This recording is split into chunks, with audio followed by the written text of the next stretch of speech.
नमस्कार मित्रहो, आपल्या सर्वांचे या आपल्या YouTube चॅनलवर हार्दिक स्वागत आहे. मी गंगाधर हांडे आणि आज आपण या व्हिडिओ अंतर्गत यशस्वी बोर्ड परीक्षेच्या दृष्टीने अतिशय उपयुक्त अशी इतिहास, राज्यशास्त्र या विषयांची सराव प्रश्नपत्रिका एक आपण उत्तरासह पाहणार आहोत. ही प्रश्नपत्रिका एकूण 40 गुणांची असून यासाठी वेळ दिलेला आहे 2 तास. त्याचबरोबर विद्यार्थी मित्रांनो, अशाच सराव परीक्षेच्या आपण 10 उत्तरपत्रिका या चॅनलवर अपलोड करणार आहोत. त्यामुळे आपण जर चॅनलला सबस्क्राईब केले नसेल तर सबस्क्राईब करावे. तर सुरू करूया सराव परीक्षा 1 उत्तरासह. तर यातील प्रश्न पहिला अ जो आहे तो म्हणजे दिलेल्या पर्यायापैकी योग्य पर्याय निवडून विधाने पूर्ण करा. हा प्रश्न 3 गुणांसाठी असेल. यामध्ये 3 विधाने विचारली जातील. तर पाहूया यातील पहिले विधान कोणते आहे. तर पहिले विधान आहे, महाराष्ट्रात तयार होणाऱ्या लाकडी बाहुलीला टिंबटिंब असे म्हणतात. यासाठी पर्याय आपण पाहू. पर्यायामध्ये अ ठकी, ब कालीचंडिका, क गंगावती आणि ड चंपावती. तर याचे योग्य उत्तर जे आहे ते म्हणजे पर्याय क्रमांक अ ठकी. त्यानंतर दुसरे विधान आपण पाहू. दुसरे विधान आहे, जगातील सर्वात प्राचीन संग्रहालय टिंबटिंब या शहराचे उत्खनन करताना सापडले. यासाठी पर्याय अ दिल्ली, ब हडप्पा, क ऊर आणि ड कोलकाता. तर याचे योग्य उत्तर जे आहे ते म्हणजे पर्याय क्रमांक क ऊर. जगातील सर्वात प्राचीन संग्रहालय ऊर या शहराचे उत्खनन करताना सापडले. त्यानंतर तिसरे विधान पाहू. तिसरे विधान आहे, विज्ञान आणि इतर सर्व ज्ञान शाखांची टिंबटिंब ही जननी मानली जाते. यासाठी पर्याय अ तत्वज्ञान, ब नीतिशास्त्र, क इतिहास आणि ड मानववंशशास्त्र. तर याचे योग्य उत्तर जे आहे ते म्हणजे पर्याय क्रमांक अ तत्वज्ञान. त्यानंतर प्रश्न पहिला ब जो आहे तो म्हणजे पुढील पैकी प्रत्येक गटातील चुकीची जोडी ओळखून लिहा. हा प्रश्न 3 गुणांसाठी आहे. तर पाहूया, यामध्ये 3 गट दिले जातील. त्यापैकी पहिला गट आपण पाहू. पहिला गट आहे तो म्हणजे त्यामध्ये 1 दर्पण बाळशास्त्री जांभेकर, 2 केसरी बाळ गंगाधर टिळक, 3 दीनबंधू गोपाळ हरी देशमुख आणि 4 प्रभाकर भाऊ महाजन.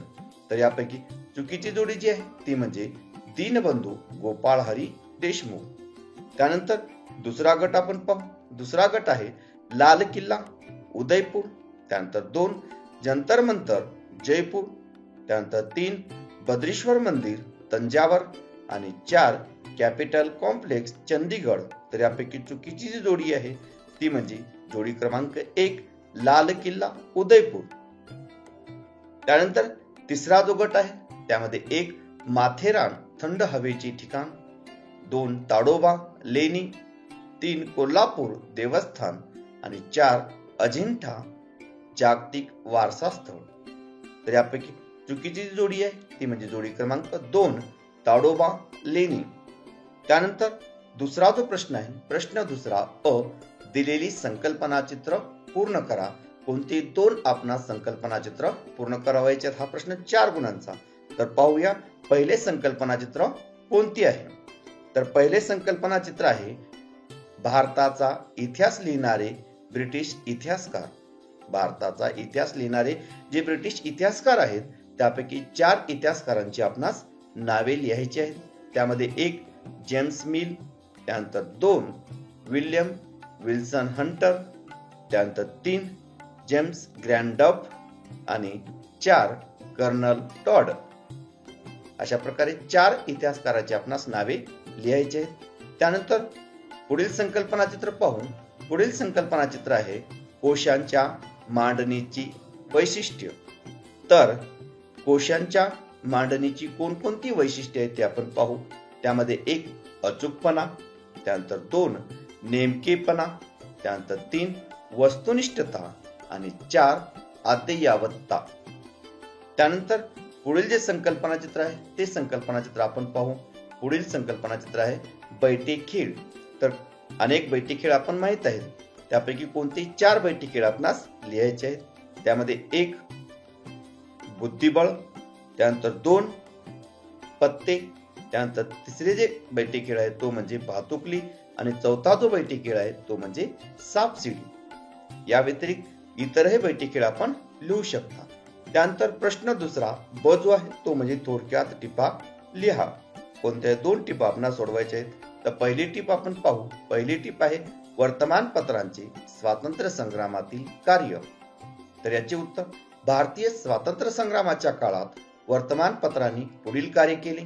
त्यामध्ये 1 लोकजागृती, लोकशिक्षण, भारतीय संस्कृती व इतिहासाची थोरवी वर्णन केली. त्यानंतर दुसरा मुद्दा सामाजिक, धार्मिक व राजकीय चळवळींना पाठिंबा देऊन साम्राज्यवादी धोरणांना विरोध केला. त्यानंतर तिसरा मुद्दा पाश्चात्य विद्या व शिक्षण जनतेपर्यंत पोहोचवून समाज प्रबोधनाचे काम केले. त्यानंतर चौथा मुद्दा तत्कालीन सामाजिक आणि राजकीय प्रश्नांना वाचा फोडली. त्याचबरोबर समाज सुधारक नेते व संघटना यांचे विचार लोकांपर्यंत वर्तमानपत्रांनी स्वातंत्र्यपूर्व काळात पोहोचवले आहेत. त्यानंतर दुसरा जो प्रश्न आहे तो म्हणजे खेळांचे महत्त्व स्पष्ट करा. तर याचे उत्तर खेळाचे पुढील दृष्टीने अनन्यसाधारण महत्त्व आहे. त्यामध्ये 1 खेळामुळे जीवनातील व्यथा व चिंता विसरल्या जातात. त्यानंतर 2 माणसाच्या मनाला विरंगुळा मिळतो, त्यामुळे मन ताजेतवाने व उल्हासित होते. त्यानंतर 3 खेळामुळे व्यायाम होऊन शरीर काटक व बळकट होते. त्यानंतर 4 खेळामुळे मनोधैर्य, चिकाटी, खिलाडूपणा हे गुण अंगी बाणतात. त्यानंतर 5वा मुद्दा सांघिक खेळातून सहकार्य, संघभावना व नेतृत्व गुण वाढीस लागतात. अशा प्रकारे खेळाचे महत्त्व आपण लिहू शकतो. त्यानंतर प्रश्न तिसरा जो आहे तो म्हणजे पुढील विधाने सहकारण स्पष्ट करा. कोणती 2 विधाने आपणास सोडवायची आहेत. त्यापैकी पहिले जे विधान आहे ते म्हणजे इतिहास संशोधन करताना विविध विषयातील कृतीसाठी प्रशिक्षणाची आवश्यकता असते. तर याचे उत्तर 1 इतिहास संशोधन करताना इतिहासाची साधने मिळवणे, सूची तयार करणे, साधनांचे जतन करणे, ती प्रदर्शित करणे अशी विविध कामे काळजीपूर्वक करावी लागतात. त्यानंतर दुसरा मुद्दा प्रत्येक कामाचे कौशल्य वेगवेगळे असते. त्यानंतर तिसरा मुद्दा प्रत्येक कामाची कृती वेगवेगळी असते, पूर्वतयारी वेगवेगळी करावी लागते.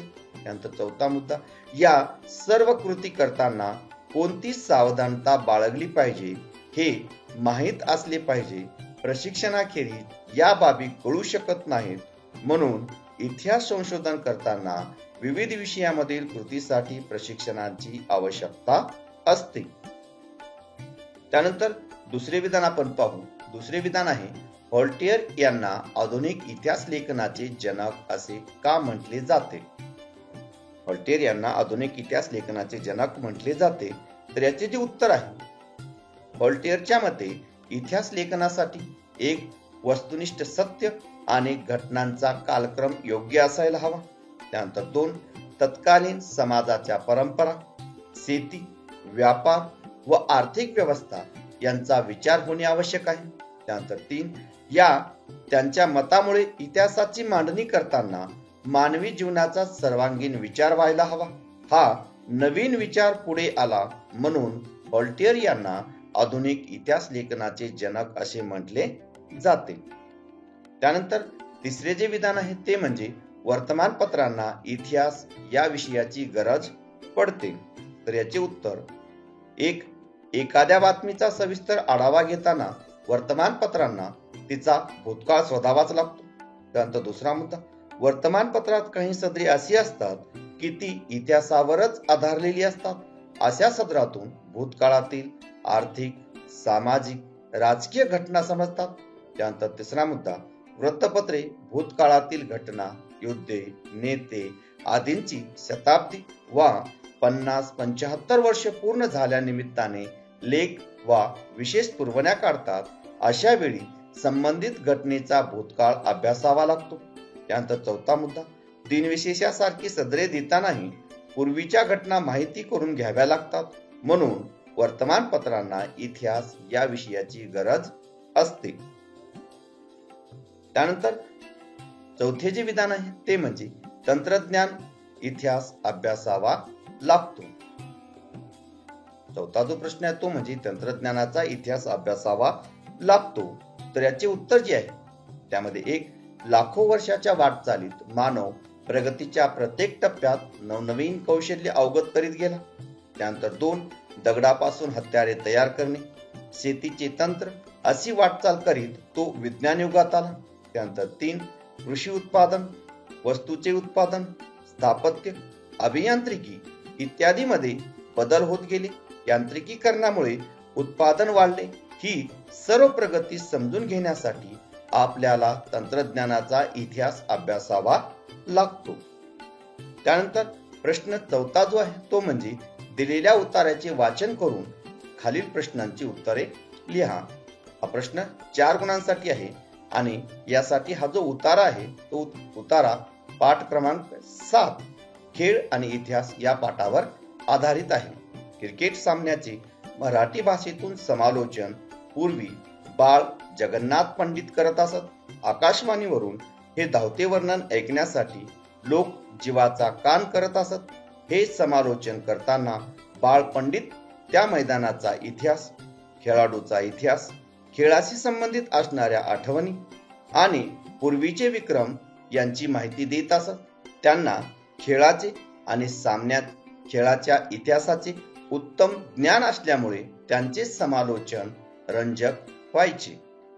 हा जो उतार आहे या उतारावर कोणकोणते प्रश्न आहेत ते आपण पाहूया. तर यातील पहिला जो प्रश्न आहे तो म्हणजे बाळ जगन्नाथ पंडित कोणते काम करत असत. तर याचे जे उत्तर आहे उत्तर बाळ जगन्नाथ पंडित क्रिकेट सामन्याचे आकाशवाणीवरून समालोचन करीत असत. त्यानंतर दुसरा प्रश्न पाहू, समालोचकाचे कोणते काम असते. त्यानंतर दुसरा प्रश्न आहे समालोचकाचे कोणते काम असते. तर याचे उत्तर मैदानावर चालू असलेल्या सामन्यांचे, त्यातील घटनांचे, खेळाडूच्या प्रत्येक कृतीचे धावते वर्णन करण्याचे काम समालोचक करीत असत. त्यानंतर तिसरा जो प्रश्न आहे तो म्हणजे बाळ जगन्नाथ पंडितांचे समालोचन का रंजक होत असे. तर याचे जे उत्तर आहे त्यामध्ये एक, बाळ जगन्नाथ पंडित हे क्रिकेट सामन्याचे धावते वर्णन करण्याबरोबरच ते तेथील मैदानाचा इतिहास सांगत असत. त्यानंतर दोन, खेळाडू संबंधीची माहिती आणि इतिहास सांगत असत. त्यानंतर तीन, त्या खेळाडूंनी पूर्वी कोणते विक्रम केले त्या आठवणी सांगत असत. त्यानंतर चार, खेळाचे व खेळाच्या इतिहासाचे उत्तम ज्ञान त्यांना होते. या गुणाबरोबरच त्यांची बोलण्याची शैली उत्तम असल्यामुळे बाळ जगन्नाथ पंडितांचे समालोचन रंजक होत असे. त्यानंतर प्रश्न 5वा जो आहे तो म्हणजे पुढील प्रश्नांची सविस्तर उत्तरे लिहा. कोणते दोन प्रश्न आपणास सोडवायचे आहेत. हा प्रश्न 6 गुणांचा आहे. तर यातील पहिला जो प्रश्न आहे तो म्हणजे मार्क्सवादी इतिहास लेखन म्हणजे काय. तर याचे उत्तर, स्वातंत्र्योत्तर काळात भारतीय इतिहास लेखनात जे नवे वैचारिक प्रवाह आढळून येतात त्यात मार्क्सवादी इतिहास लेखन हा एक प्रमुख प्रवाह आहे. त्यामध्ये एक, मार्क्सवादात वर्ग संघर्षावर भर दिलेला आहे. मार्क्सच्या विचारावर आधारित जे इतिहास लेखन केले गेले त्याला मार्क्सवादी इतिहास लेखन असे म्हणतात. त्यानंतर दोन, मार्क्सवादी इतिहास लेखनात आर्थिक व्यवस्थेतील उत्पादनाची साधने, पद्धती आणि उत्पादनाच्या प्रक्रियेतील मानवी संबंध यांचा प्रामुख्याने विचार केलेला आहे. त्यानंतर तिसरा मुद्दा, प्रत्येक सामाजिक घटनेचा सर्वसामान्य लोकांवर काय परिणाम होतो याचे विश्लेषण करणे हे मार्क्सवादी इतिहास लेखनाचे मुख्य सूत्र आहे. त्यानंतर दुसरा जो प्रश्न आहे तो म्हणजे पर्यटनाशी संबंधित व्यावसायिक क्षेत्रे स्पष्ट करा. तर याचे जे उत्तर आहे, पर्यटनाशी संबंधित अशी पुढील व्यावसायिक क्षेत्रे आहेत. त्यामध्ये एक, पर्यटकांच्या राहण्यासाठी असणारी निवासस्थाने चालविणे, ती बांधण्यासाठी संबंधित असणारे उद्योग. त्यानंतर दुसरा मुद्दा, खाद्यपदार्थाची दुकाने, हॉटेल्स, खानावळी इत्यादी उद्योग. त्यानंतर तिसरा मुद्दा, हस्तउद्योग व कुटीर उद्योग आणि त्यांच्या विक्रीची दुकाने. त्यानंतर चौथा मुद्दा हॉटेलशी संबंधित दूध, भाज्या, किराणा इत्यादी, शेती व पशु उद्योग. त्यानंतर पाचवा मुद्दा ग्राहकांच्या वाहतुकीसाठी असणाऱ्या बस, रिक्षा, टॅक्सी आदी उद्योग. त्यानंतर सहावा मुद्दा प्रवासी एजंट, फोटोग्राफर, मार्गदर्शक, ठिकाणांची माहिती छापणारे मुद्रक इत्यादी व्यवसायही पर्यटकाशी संबंधित असतात. त्यानंतर तिसरा जो प्रश्न आहे तो म्हणजे लिखित साधनाचा अभ्यास करणाऱ्यांनी कोणते प्रशिक्षण घेण्याची आवश्यकता असते. तर याचे जे उत्तर आहे ते म्हणजे इतिहासाच्या अभ्यासकाला लिखित साधनाचा अभ्यास करावाच लागतो. ही साधने हाताळताना त्यांना पुढील प्रशिक्षणाची आवश्यकता असते. त्यामध्ये एक, त्याला ब्राह्मी, मोडी, पर्शियन यासारख्या प्राचीन लिप्या आणि त्यांचा विकासक्रम याचे ज्ञान हवे. त्यानंतर दुसरा मुद्दा, तो ज्या काळातील घटनांचा अभ्यास करीत आहे त्या इतिहासात काळातील समाजरचना व परंपरा या त्याने माहिती करून घेतल्या पाहिजेत. त्यानंतर तिसरा मुद्दा, त्या काळातील साहित्य, लिहिण्याच्या पद्धती यांची त्याला ओळख असावी. त्यानंतर चौथा मुद्दा, तत्कालीन संस्कृती, शासन व्यवस्था, राजसत्ता याचे त्याला प्राथमिक ज्ञान असावे.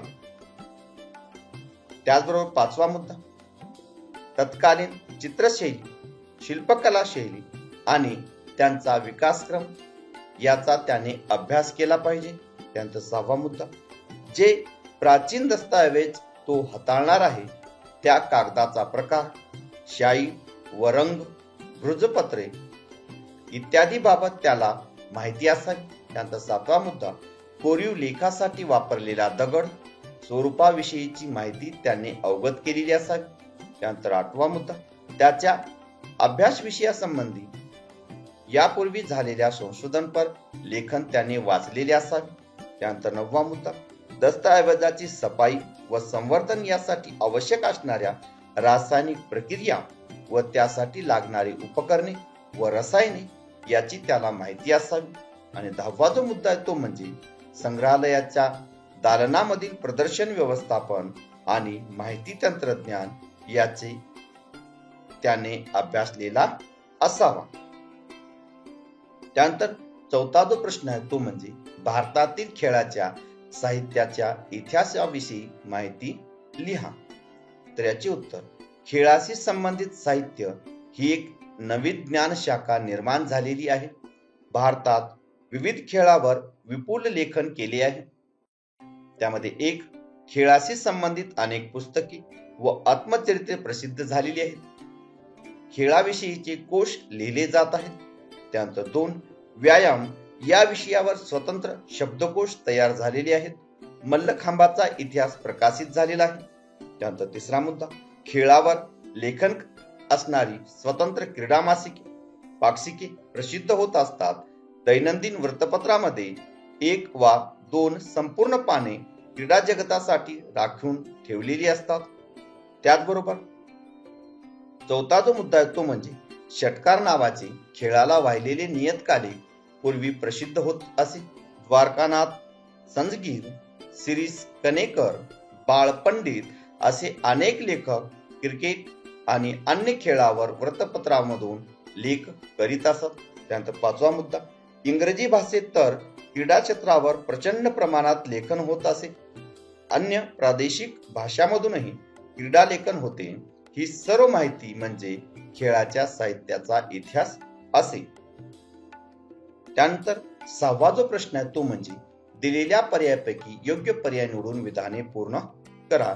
यामध्ये दोन विधाने विचारली जातील. त्यापैकी पहिले विधान, निवडणूक आयुक्तांची नेमणूक टिंबटिंब करतात. यासाठी पर्याय अ राष्ट्रपती, ब प्रधानमंत्री, क उपराष्ट्रपती आणि ड लोकसभेचे सभापती. तर याचे योग्य उत्तर जे आहे ते म्हणजे पर्याय क्रमांक अ राष्ट्रपती. त्यानंतर दुसरे विधान पाहू, शेतकरी चळवळीची टिंबटिंब ही प्रमुख मागणी आहे. त्यामध्ये अ वन जमिनीवर लागवड करण्याचा अधिकार मिळावा, दोन शेतमालाला योग्य भाव मिळावा, तीन ग्राहकांचे संरक्षण करणे आणि चार धरणे बांधावीत. यापैकी योग्य उत्तर जे आहे ते म्हणजे पर्याय क्रमांक ब, शेतमालाला योग्य भाव मिळावा. त्यानंतर प्रश्न 7वा जो आहे तो म्हणजे पुढील विधाने चुकी बरोबर ते सहकारण स्पष्ट करा. कोणते 2-4 गुणांसाठी आहे. त्यापैकी पहिले विधान आपण पाहू. पहिले विधान आहे संविधानाचे स्वरूप एखाद्या जिवंत दस्तऐवजाप्रमाणे असते. तर याचे उत्तर हे विधान बरोबर आहे.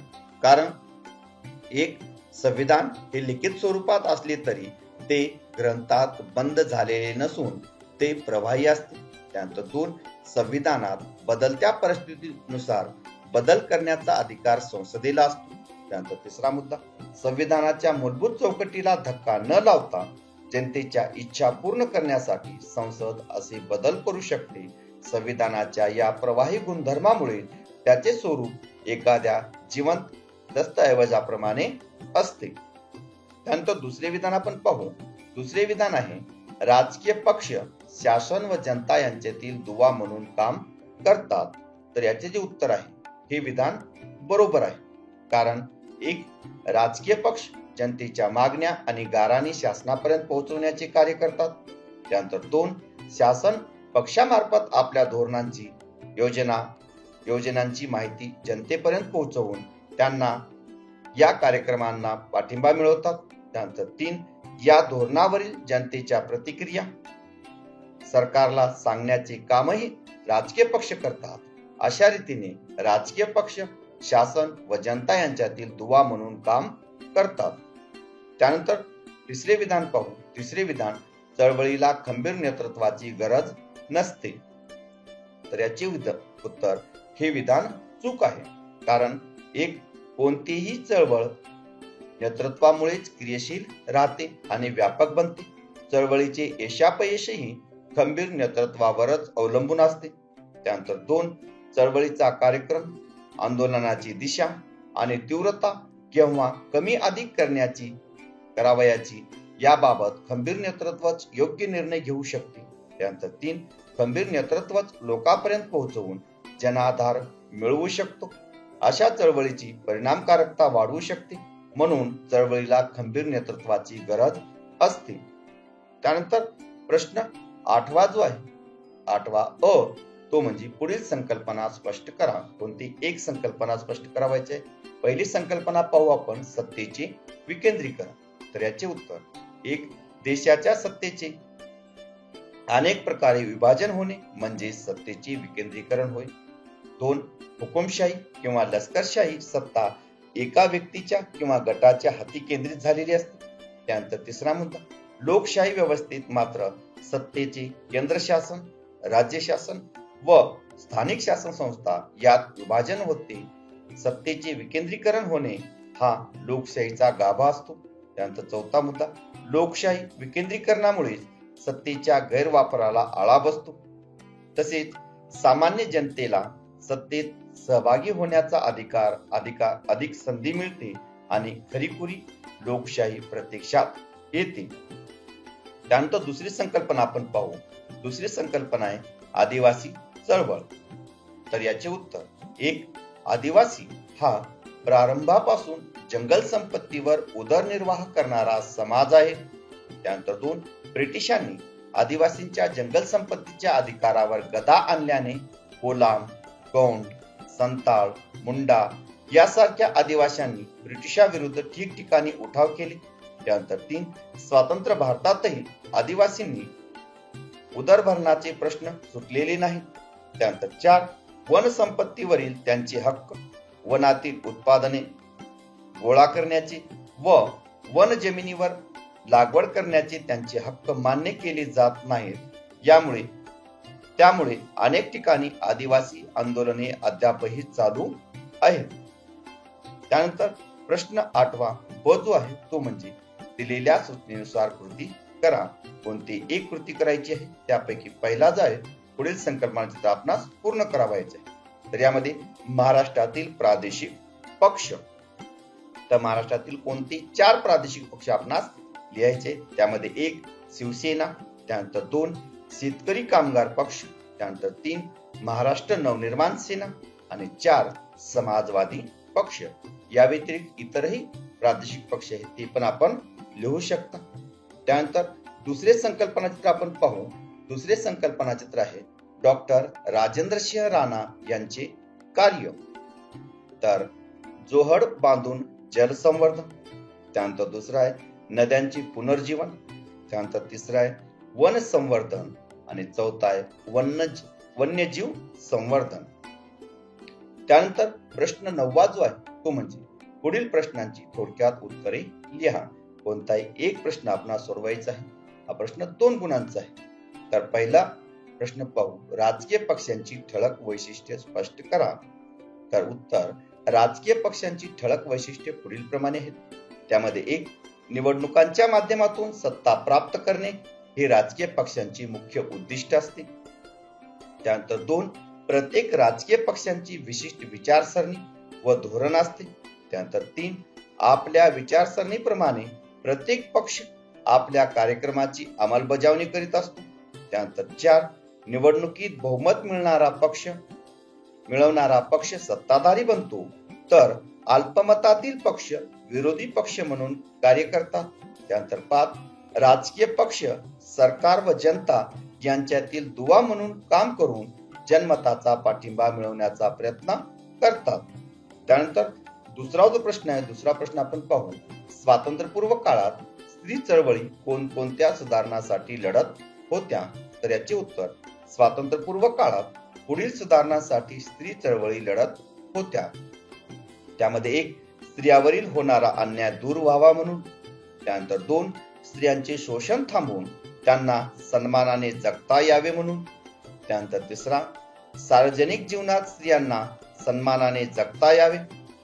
त्यानंतर 4था मुद्दा सती प्रथा, विधवांची उपेक्षा, बहुपत्नी बहुविवाह पद्धती, बालविवाह प्रथा इत्यादी सामाजिक प्रथा नष्ट व्हाव्यात म्हणून स्वातंत्र्यपूर्व काळात स्त्री चळवळी सुधारणेसाठी लढत होत्या.